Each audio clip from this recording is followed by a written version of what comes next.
Hi friends, ഞാൻ സിമി. എല്ലാവരും സുഖമായിരിക്കുന്നെന്ന് വിശ്വസിക്കുന്നു. എൽവിൻ വ്ലോഗിലേക്ക് എല്ലാവർക്കും സ്വാഗതം. ഇന്ന് നമ്മൾ ഉണ്ടാക്കുന്നത് ഒരു ചിക്കൻ ഫ്രൈ ആണ്. നമ്മൾ സാധാരണ ഉണ്ടാക്കുന്നതെന്നും തീർത്തും വ്യത്യസ്തമായിട്ടുള്ളൊരു ചിക്കൻ ഫ്രൈ ആണ്. എല്ലാവരും കാണണം കേട്ടോ. ആദ്യം തന്നെ ഒരു 800 ഗ്രാം ചിക്കൻ എടുത്തിട്ടുണ്ട്. അത് നന്നായി വൃത്തിയായി കഴുകി വെച്ചേക്കുന്നതാണ്. അത് വലിയ കഷ്ണമാക്കിയല്ല മുറിച്ചേക്കുന്നത്, ചെറിയ ചെറിയ പീസാക്കിയാണ് മുറിച്ചേക്കുന്നത്. ഇനി നമുക്ക് കുറച്ച് മസാല വേണം. ആദ്യം തന്നെ ഒരു 1/2 സ്പൂൺ മഞ്ഞൾപ്പൊടി ചേർത്ത് കൊടുത്ത് കൂടത്തിൽ തന്നെ 1 സ്പൂൺ മുളക് പൊടി. അത് ഞാൻ ഒത്തിരി എരിവില്ലാത്ത മുളക് പൊടിയാണ്, നിങ്ങൾക്ക് എരിവുള്ള മുളക് പൊടിയാണെങ്കിലും എടുക്കാം. പിന്നെ ആവശ്യത്തിന് ഉപ്പ് ചേർത്ത് കൊടുക്കുക. പിന്നെ നമ്മൾ ചേർത്ത് കൊടുക്കുന്നത് 1 സ്പൂൺ നാരങ്ങാ നീരാണ്. ഇനി ഇതെല്ലാം കൂടെ നന്നായിട്ടൊന്ന് മിക്സ് ചെയ്യുക. ഇപ്പം ഇത് നന്നായിട്ട് ഇവിടെ മിക്സായി വന്നിട്ടുണ്ട്. ഇനി ഇതൊരു അരമണിക്കൂർ റെസ്റ്റ് ചെയ്യാൻ വെക്കുന്നുണ്ട്. അരമണിക്കൂറിൽ കൂടുതൽ റെസ്റ്റ് ചെയ്യാൻ വെക്കുന്നവർ അരമണിക്കൂർ കഴിയുമ്പോൾ ഫ്രിഡ്ജിനകത്ത് വെക്കണം. ഇനി കുറച്ച് മസാല വേണം. ഇത് നമ്മൾ ഫ്രഷായിട്ട് പൊടിച്ചാണ് ചേർക്കുന്നത്. അതിനായിട്ട് 1 സ്പൂൺ ജീരകം, നമ്മൾ സാധാ ജീരകം കേട്ടോ, കുഞ്ഞു ജീരകം, പെരുംജീരകം അല്ല, സാധാ ജീരകം. പിന്നെ വേണ്ടത് ഒരു 6 ഏലക്ക, പിന്നെ ഒരു തക്കോലത്തിൻ്റെ പകുതി, 2 സ്പൂൺ മല്ലി, മൊത്തത്തോടെയുള്ള മല്ലിയാണ്. പിന്നെ എടുത്തേക്കുന്നത് ഒരു 10 ഗ്രാമ്പു, പിന്നെ ഒരു കറുവാപ്പട്ട മൊത്തത്തോടെയാണ്, നല്ല വലുപ്പമുള്ള, അതൊന്ന് ചെറുതായി മുറിച്ചിട്ടതുള്ളൂ. പിന്നെ വേണ്ടത് എരിവിനുള്ള മുളകാണ്. 6 പിരിയൻ മുളകും ഒരു സാധാ എരിവുള്ള മുളകും കൂടിയാണ് എടുത്തേക്കുന്നത്. എരിവ് ഓരോരുത്തരുടെ ഇഷ്ടാനുസരണം കൂട്ടുകയും കുറയ്ക്കുകയും ചെയ്യാം കേട്ടോ. ഞാനിവിടെ കൂടുതലും പിരിയൻ മുളകാണ് എടുത്തേക്കുന്നത്. ഇനി ഈ മസാലയെല്ലാം ഒന്ന് വറുത്തെടുക്കണം. അതിനായിട്ടൊരു കടായി അടുപ്പത്ത് വെച്ചിട്ടുണ്ട്. കടായി ഒന്ന് ചൂടായി വരുമ്പോൾ നമ്മൾ ആദ്യമേ ചേർത്ത് കൊടുക്കുന്നത് മുളകാണ്. മുളകൊന്ന് ചെറുതായിട്ട് ചൂടായി തുടങ്ങുമ്പോഴത്തേക്കും നമ്മൾ ബാലൻസ് ഉള്ള മസാലയും കൂടെ ചേർത്ത് കൊടുക്കും. ഇപ്പോൾ ഇവിടെ മുളക് നന്നായിട്ടൊന്ന് ചൂടായി വന്നിട്ടുണ്ട്. ഇനി നമ്മൾ ബാലൻസ് ഇരിക്കുന്ന മസാല മൊത്തവും കൂടെ ചേർത്ത് കൊടുക്കുകയാണ്. ചെറു തീയിൽ വെച്ചിട്ട് വേണം നമ്മളിതൊന്ന് വറുത്തെടുക്കാൻ, അല്ലെങ്കിൽ അത് പെട്ടെന്ന് കരിഞ്ഞു പോകാൻ ചാൻസ് ഉണ്ട്. പിന്നെ ഇതിൻ്റെ വറവിൻ്റെ അളവെന്ന് പറഞ്ഞാൽ ചെറിയ ജീരകം ചെറുതായിട്ടൊന്ന് പൊട്ടി തുടങ്ങുമ്പം നമുക്ക് സ്റ്റൗ ഓഫ് ചെയ്യാം. അത് കൂടുതൽ വറുത്താൽ ആ മസാല മൊത്തം കരിഞ്ഞു പോകാൻ ചാൻസ് ഉണ്ട്, അതുകൊണ്ടാണ്.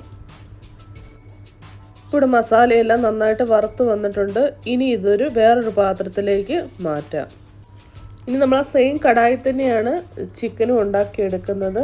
ആ കടായി ഒന്ന് ചെറുതായിട്ടൊന്ന് ചൂടായി വരുന്ന സമയത്ത് 2 സ്പൂൺ സൺഫ്ലവർ ഓയിൽ ഒഴിച്ചു കൊടുത്തു. ഇനി ഒരു 2 മീഡിയം സൈസ് സവോളയാണ് ഞാനിവിടെ ചെറുതായി ഒന്ന് അരിഞ്ഞെടുത്തിട്ടുണ്ട്. ഏകദേശം ഈ ഒരു വലുപ്പത്തിലാണ് അരിഞ്ഞെടുത്തേക്കുന്നത്. ഇനി വലിയ സവോളയാണെങ്കിൽ 1 സവോളയാണെങ്കിലും എടുത്താൽ മതി. ഇത് ചെറിയ സവോള ആയതുകൊണ്ടാണ് ഞാൻ 2 സവോള എടുത്തത്. ഇപ്പം എണ്ണ ഇവിടെ ചൂടായി വന്നിട്ടുണ്ട്. ഇനി നമ്മൾ അരിഞ്ഞു വെച്ചിരിക്കുന്ന സവോള അതിലേക്ക് ചേർത്ത് കൊടുത്ത് ഇനി അതൊന്ന് വഴട്ടിയെടുക്കണം. ഇതൊരു 5 വെളുത്തുള്ളി ചെറുതായിട്ടൊന്ന് ചതച്ചെടുത്തേക്കുന്ന കേട്ടോ. കൂടത്തിൽ തന്നെ നമ്മൾ ഇഞ്ചി വെളുത്തുള്ളി പേസ്റ്റും കൂടെ ചേർക്കുന്നുണ്ട്. പക്ഷേ ഇങ്ങനെ ഈ വെളുത്തുള്ളി ഒന്ന് ചെറുതായിട്ട് ചതച്ച് ചേർക്കുമ്പോൾ നല്ലൊരു ടേസ്റ്റ് ഉണ്ട്, അതുകൊണ്ട് ഇങ്ങനെ ചതച്ച് ചേർക്കണേ. ഇപ്പം നമ്മുടെ സവോളയെല്ലാം വഴണ്ട് വന്നിട്ടുണ്ട്. അതിലേക്ക് ഞാനൊരു 1.5 സ്പൂൺ ഇഞ്ചി വെളുത്തുള്ളി പേസ്റ്റ് ചേർത്ത് കൊടുക്കുകയാണ്. കൂടത്തിൽ തന്നെ നമ്മൾ ആ ചതച്ച് വെച്ചിരുന്ന വെളുത്തുള്ളിയും കൂടെ ചേർത്ത് കൊടുക്കുകയാണ്. ഇനി ഇതിൻ്റെ പച്ചച്ചുവ മാറുന്നിടം വരെ ഒന്ന് വഴറ്റിയെടുക്കണം. കുറച്ച് കറിവേപ്പിലയും കൂടെ ഇടയ്ക്കൊന്ന് ചേർത്ത് കൊടുക്കുന്നുണ്ട് കേട്ടോ. ഇങ്ങനെ ഇടയ്ക്കൊന്ന് കറിവേപ്പില ചേർത്ത് കൊടുക്കുമ്പോൾ നല്ലൊരു ഫ്ലേവർ വരും, അതുകൊണ്ടാണ്. ഇപ്പോൾ സവോളയെല്ലാം നന്നായിട്ടൊന്ന് വഴണ്ട് വന്നിട്ടുണ്ട്. ഈ സമയത്ത് നമ്മളൊരു അരമണിക്കൂർ റെസ്റ്റ് ചെയ്യാൻ വേണ്ടി വെച്ചിരുന്ന ചിക്കൻ അതിലേക്ക് ചേർത്ത് കൊടുക്കുകയാണ്. ഇനി ആ ചിക്കനും സവോളയൊക്കെ നന്നായിട്ടൊന്ന് മിക്സ് ചെയ്യുക. ഈ സമയത്ത് നമ്മൾ സ്റ്റൗവിൻ്റെ ഫ്ലെയിം മീഡിയം ഫ്ലെയിമിൽ വെക്കണം. ഇനി ഒരു 5-6 മിനിറ്റ് നമ്മൾ തുറന്ന് വെച്ച് തന്നെയാണ് ചിക്കൻ വേവിച്ചെടുക്കുന്നത്. ആദ്യമേ തന്നെ നമ്മളൊരു മൂടി വെച്ച് വേവിക്കുമ്പോൾ ചിക്കനിലുള്ള വെള്ളം ഇറങ്ങിയിട്ട് ആ ചിക്കൻ്റെ ടേസ്റ്റ് വേറൊരു ടേസ്റ്റ് ആവും, ഒരു അത്രയ്ക്ക് നല്ല രുചി ഉണ്ടാവില്ല. അതുകൊണ്ട് നമ്മൾ ആദ്യമേ തന്നെ തുറന്ന് വെച്ചാണ് നമ്മൾ വേവിക്കുന്നത്. മറക്കല്ല്, നമ്മൾ സ്റ്റൗവിൻ്റെ ഫ്ലെയിം മീഡിയം ഫ്ലെയിമിലാണ് വെക്കേണ്ടത്. ഈ സമയത്ത് നേരത്തെ വറുത്ത് വെച്ചിരുന്ന മസാല മിക്സിയുടെ ജാറിലിട്ടൊന്ന് പൊടിച്ചെടുത്തിട്ടുണ്ട് കേട്ടോ. ഇനി അതൊരു വേറൊരു പാത്രത്തിലേക്ക് നമുക്ക് മാറ്റാം. ഇടയ്ക്കൊന്ന് ചിക്കൻ ഇളക്കി കൊടുക്കണം കേട്ടോ.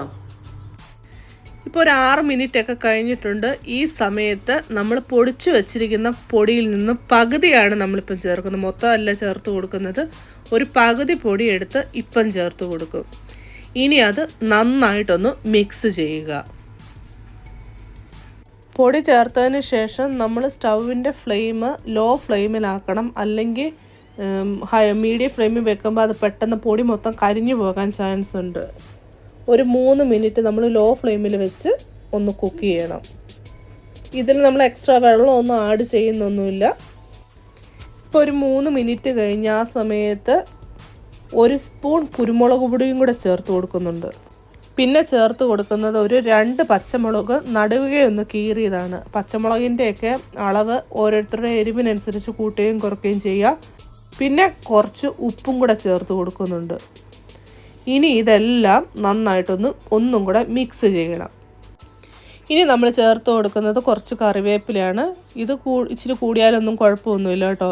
ഇനി കറിവേപ്പിലയും കൂടെ ചേർത്ത് നമ്മളൊരു 5 മിനിറ്റ് മൂടി വെച്ച് വേവിക്കുവാണ്. ആ സമയത്ത് സ്റ്റൗവിൻ്റെ ഫ്ലെയിം ലോ ഫ്ലെയിമിൽ വേണം ആയിരിക്കാൻ.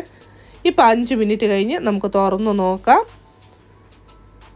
ഇപ്പം ചിക്കനൊക്കെ ഏകദേശം കുക്കായി വന്നിട്ടുണ്ട്. ഇനി അതൊന്ന് നല്ലവണ്ണം ഒന്നും കൂടെ ഒന്ന് മിക്സ് ചെയ്യുക. ഇടയ്ക്ക് ഇങ്ങനെ ഒന്നും കൂടെ ഒന്ന് ഇളക്കി കൊടുക്കണം കേട്ടോ.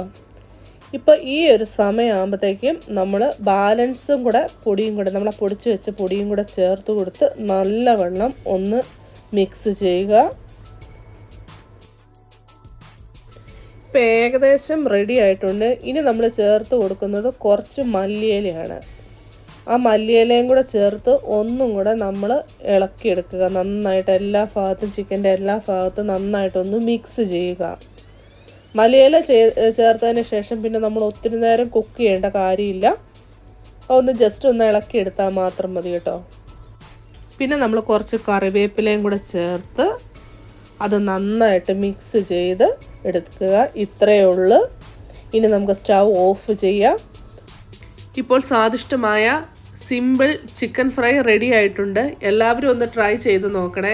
അതിനുശേഷം നിങ്ങളുടെ വിലയേറിയ അഭിപ്രായങ്ങൾ കമൻറ്റ് ചെയ്യാൻ മറക്കരുതേ. അതുപോലെ തന്നെ വീഡിയോ എല്ലാവർക്കും ഇഷ്ടപ്പെട്ടെന്ന് വിചാരിക്കുന്നു. വീഡിയോ ഇഷ്ടപ്പെട്ടാൽ ലൈക്ക് ചെയ്യാനും കമൻറ്റ് ചെയ്യാനും സബ്സ്ക്രൈബ് ചെയ്യാനും ആരും മറക്കരുതേ. കൂട്ടത്തിൽ നിങ്ങൾ ഫ്രണ്ട്സിനൊക്കെ ഒന്ന് ഷെയർ ചെയ്യണേ. അതുപോലെ തന്നെ നിങ്ങൾ അടുത്തുള്ള ബെൽ ബട്ടണിൽ ഒന്ന് പ്രസ് ചെയ്യുവാണെങ്കിൽ ഞാനിടുന്ന പുതിയ വീഡിയോസ് നിങ്ങൾക്ക് നോട്ടിഫിക്കേഷൻ വഴി കിട്ടുന്നതാണ്. അപ്പോൾ ഇനി വീണ്ടും വേറൊരു വീഡിയോയുമായി കാണാം. അതുവരെ എല്ലാവർക്കും നന്ദി, നമസ്കാരം, ബൈ.